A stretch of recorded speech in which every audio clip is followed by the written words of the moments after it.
if you held the index, either the S&P or the Dow, you were essentially flat over 10 years, and gold gave you 14 times return. Silver gave you 36 times return on your money. So, I mean, that's a really, really, strong argument for, if nothing else, to at least have some exposure to the precious metals to bring you some diversification. I don't think necessarily too much, but I could see that, we could get a bit of a lull mid-year.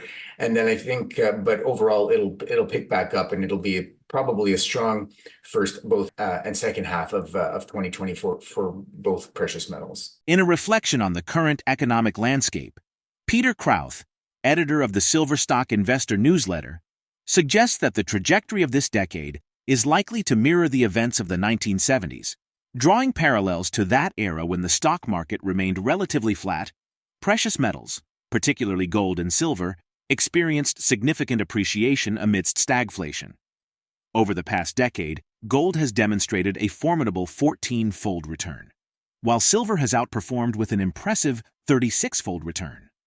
Gold, historically known to rise during heightened inflation and geopolitical uncertainty, reached an unprecedented high of nearly $2,075 in 2020 amid the COVID-19 pandemic. It again surged above $2,000 per ounce during the Russia-Ukraine conflict in early 2022. Examining the period from 1990 to 2020, the price of gold saw a notable increase of around 360%. Silver, characterized by its volatility, witnessed price fluctuations between $14 and $50 per ounce from 2009 to 2018. Krauth emphasizes that the rises in precious metal prices during the 1970s were partly a response to the anticipation of rate hikes. The 1970s, marked by some of the highest inflation rates in recent U.S. history, witnessed interest rates soaring to nearly 20%. Factors including Fed policy, the abandonment of the gold window, Keynesian economic policy, and market psychology contributed to this inflationary environment. Krauth anticipates that central banks, including the Federal Reserve, will likely initiate rate cuts in the upcoming year. However, the expectation is that a return to the 2% inflation target will only occur for some time. While the Fed is projected to cut its key rate to around 3.75% by the end of 2024, it is forecasted to only decline to approximately 3% by the end of 2026. Before gradually rising back to around 3.5%. Let's delve into key moments from PeterKrauth's interview with these video clips. I think what happens is that people forget that the precious metals are kind of much like the stock market. So they tend to sense what's coming a certain length of time in advance. And so if you look at the 70s, I think that when you saw these considerable rises, it came in waves. It wasn't obviously a straight line up, but when it came in waves, it was in anticipation of rate hikes and to some extent because they knew that the Fed was hiking rates in order to fight inflation, and they knew that eventually that was going to have to stop because they were going to relatively achieve their goal, which was to sort of slow things down in terms of the economy. And what comes after that is rate cuts. So I think the precious metals senses that cycle, and so starts to price it in. And so, I've been asked, in the last sort of few weeks, what I thought for next year. And one of the things I do think is that if we start to get rate cuts, let's say roughly by about mid-year, I would not be surprised, and I'm not going to right now say from what level specifically, but I would not be surprised to see precious metals actually start to dial back a little bit at that point, because a lot of that will have been priced in, and it's going to be buy the rumors, sell the news. So when the news comes, the precious metals, which will have most likely priced in these cuts, will say, okay, I knew this was coming. Now it's come. And so they'll back off.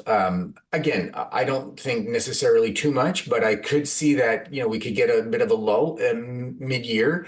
And then I think, but overall, it'll pick back up, and it'll be probably a strong first, both and second half of 2024 for both precious metals. If you look at where the Dow, for example, and the S&P were, I think it was roughly 1970 to 1980.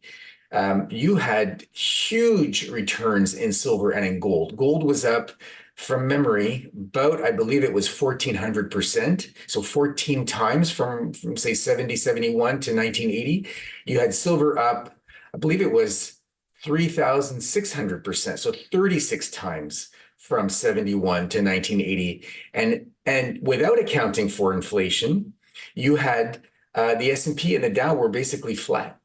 So over 10 years, if you held the index, either the S&P or the Dow, you were essentially flat over 10 years, and gold gave you 14 times return. Silver gave you 36 times return on your money.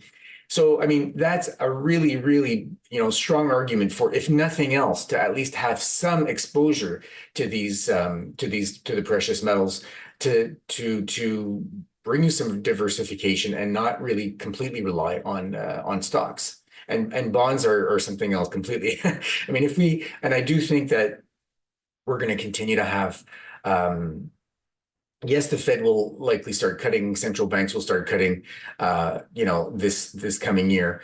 But I do think that we're not going to get back down to these, 2% inflation targets, at least not for any kind of extended period of time. I think we are gonna continue in a period of extended inflation, and that with that, we are going to see the stock markets suffer and likely dramatically underperform. So again, I think here you don't have to be all one thing or the other, but the argument for inflation protection and precious metals being essentially the ultimate when it comes to that, are very strong for, as I say, at least the rest of this decade.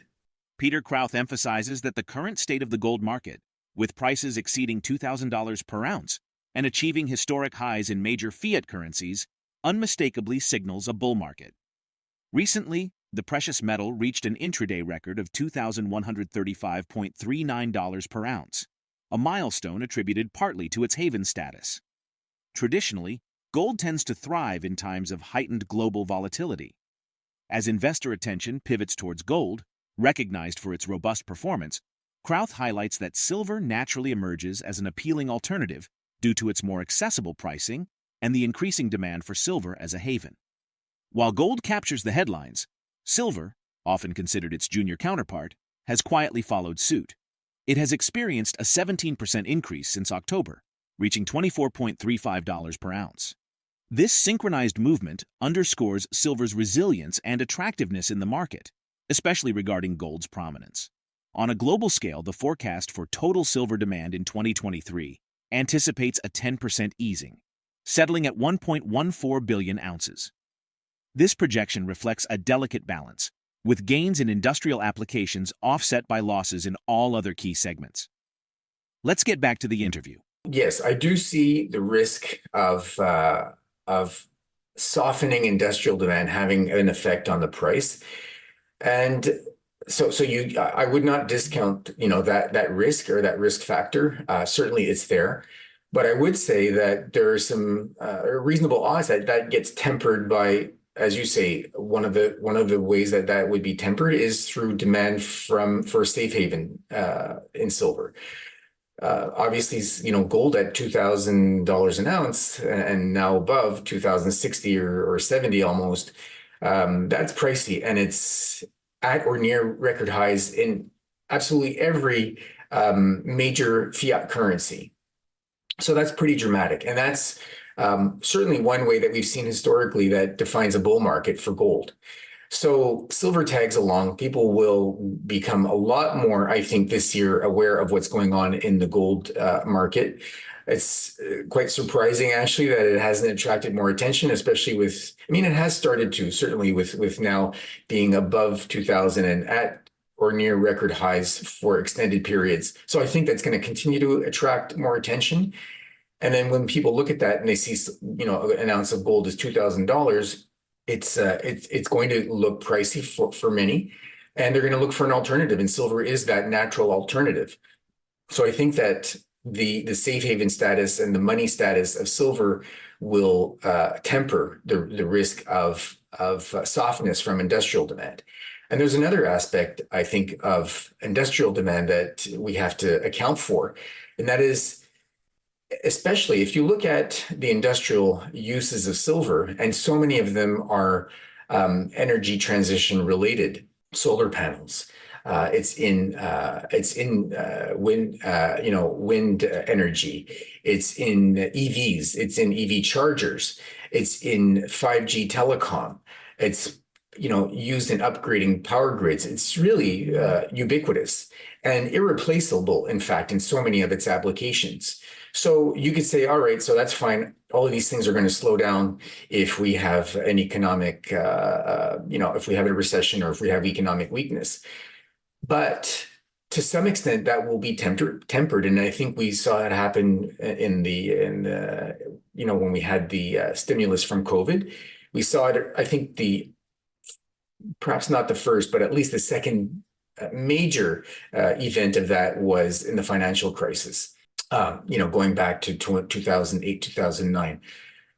Increasingly, when you have governments stimulate to counter the effects of economic slowdowns, recessions, anything relating to green transition and climate and so on, and infrastructure is all very well received. It sells well, it sells easily because the population basically looks at that and says, yeah, okay, well, you're going to stimulate, you're going to try and create some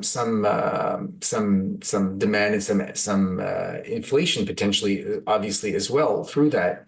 But at least this is broadly, the population benefits from it broadly. Infrastructure, if you think about all of that, if you think about power grid, 5G telecom, and then solar panels, and switching to solar energy, for example. All of this is broadly, widely accepted, and so I think that becomes an easy sell. And so I think the governments will once again sort of fall back on that and help support the demand for silver through stimulus through these programs that they have. The dynamic relationship between gold and silver, characterized by gold's impressive surge and silver's subtle yet resilient performance. What lies ahead for these precious metals in the evolving market landscape? Will silver continue to be a sought-after alternative? And how will global demand dynamics and economic uncertainties shape their trajectories in the coming months? Share your thoughts in the comment section. If you liked the video, please subscribe to our channel. And remember to activate notifications by hitting the bell icon. Your participation means a lot to us. Thank you.